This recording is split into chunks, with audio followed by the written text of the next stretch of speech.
Pernah nggak sih Anda terjebak dalam perdebatan antara analisis fundamental dan teknikal? Seolah-olah kita ini harus memilih satu kubu dan menganggap yang lain salah.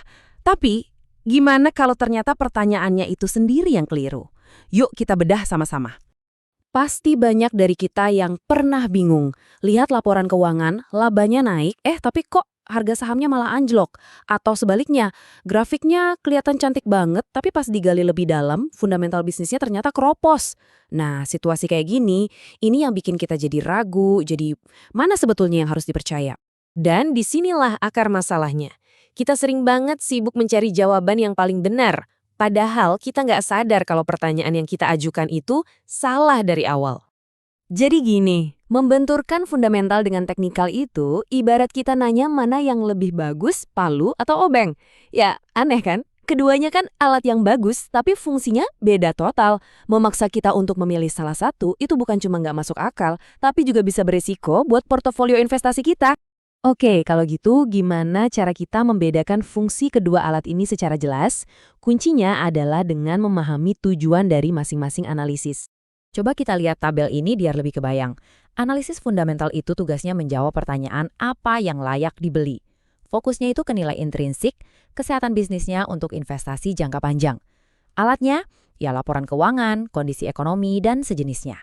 Nah, kalau teknikal, dia menjawab pertanyaan kapan waktu yang pas untuk beli atau jual. Fokusnya lebih ke psikologi pasar jangka pendek, dan alat utamanya ya grafik harga, pola, dan indikator. Beda banget kan tujuannya?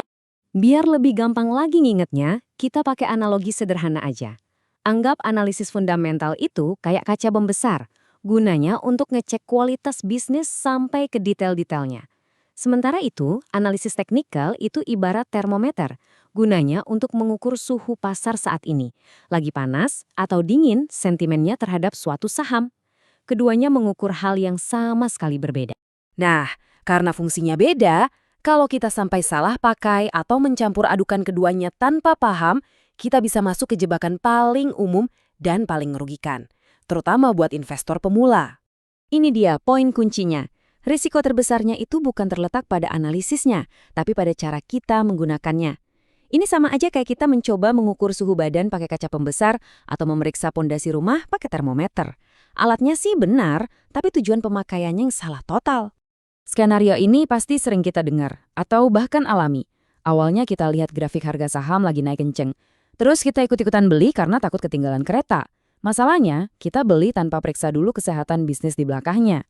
Begitu ada berita fundamental yang jelek keluar, sentimen pasar langsung berbalik, harga anjlok, dan akhirnya kita panik lalu jual rugi.